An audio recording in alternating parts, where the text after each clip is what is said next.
लोक म्हणतात मुलींना खूप शिकवा, त्यांना त्यांच्या पायावर उभा करा, हे करा ते करा, पण काय फायदा शेवटी?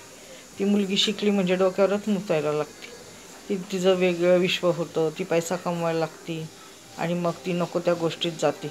पबला जाणं, सिगरेट पिणं, दारू पिणं, मुलांबरोबर मैत्री. अरे मुलांबरोबर मैत्री करू द्या, मुलांचं काही नाही परंतु 3:30 वाजेपर्यंत मुलीने बाहेर राहणं योग्य आहे का? आणि आईवडिलांना खोटं बोलणं, महत्त्वाचं म्हणजे खोटं बोलणं. तर हल्ली मुलींनी आपल्या मर्यादा फार ओलांडल्या आहेत, कारण का त्यांच्या हातात फक्त एकच गोष्ट आलेली आहे आणि ती म्हणजे पैसा. आणि हल्ली नोकऱ्या लागतात आणि त्या त्यांच्या पैशाच्या जीवावर वाटेल त्या गोष्टी करत राहतात. परंतु त्याचा त्रास नंतर त्यांनाच होतो, कारण का वाईट गोष्टी सुधारायला खूप वेळ लागतो आणि तोपर्यंत वेळ निघून गेलेली असते.